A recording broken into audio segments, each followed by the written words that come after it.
تبارك الذي بيده الملك وهو على كل شيء قدير الذي خلق الموت والحياة ليبلوكم أيكم أحسن عملا وهو العزيز الغفور الذي خلق 7 سماوات طباقا ما ترى في خلق الرحمن من تفاوت فارجع البصر هل ترى من فطور ثم ارجع البصر كرتين ينقلب إليك البصر خاسئا وهو حسير ولقد زينا السماء الدنيا بمصابيح وجعلناها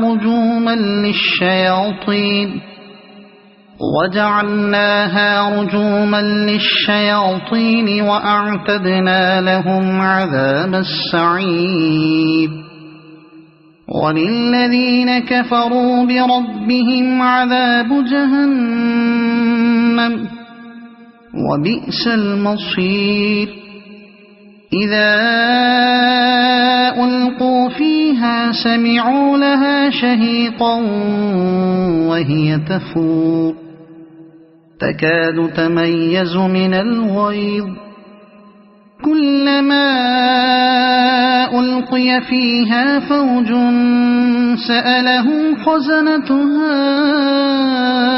ألم يأتكم نذير قالوا بلى قد جاءنا نذير فكذبنا وقلنا ما نزل الله من شيء إن أنتم إلا في ضلال كبير وقالوا لو كنا نسمع أو نعقل ما كنا في أصحاب السعير فاعترفوا بذنبهم فسحقا لأصحاب السعير إن الذين يخشون ربهم بالغيب لهم مغفرة وأجر كبير وأسروا قولكم أو اجهروا به إنه عليم بذات الصدور ألا يعلم من خلق وهو اللطيف الخبير هو الذي جعل لكم الأرض ذلولا فامشوا في مناكبها وكلوا من رزقه وإليه النشور أأمنتم من في السماء أن يخسف بكم الأرض فإذا هي تمور أم أمنتم من في السماء أن يرسل عليكم حاصبا فستعلمون كيف نذير ولقد كذب الذين من قبلهم فكيف كان نكير أولم يروا إلى الطير فوقهم صافات ويقبضن ما يمسكهن إلا الرحمن إنه بكل شيء بصير أمن هذا الذي هو جند لكم ينصركم من دون الرحمن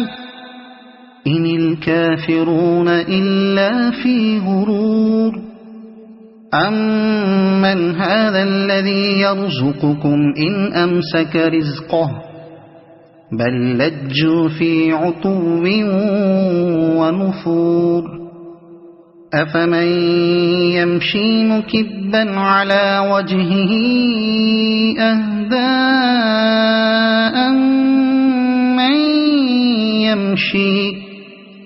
أمن يمشي سويا على صراط مستقيم قل هو الذي أنشأكم وجعل لكم السمع والأبصار والأفئدة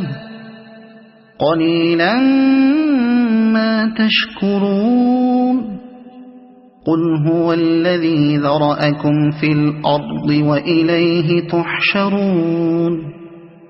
ويقولون متى هذا الوعد إن كنتم صادقين قل إنما العلم عند الله وإنما أنا نذير مبين فلما رأوه زلفة سيئت وجوه الذين كفروا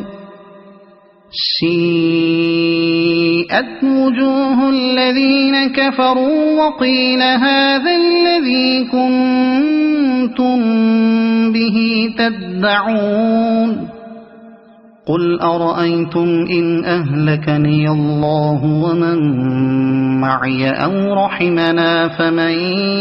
يجير الكافرين من عذاب أليم قل هو الرحمن آمنا به وعليه توكلنا فستعلمون من هو في ضلال مبين قل أرأيتم إن أصبح ماؤكم غورا فمن يأتيكم بماء معين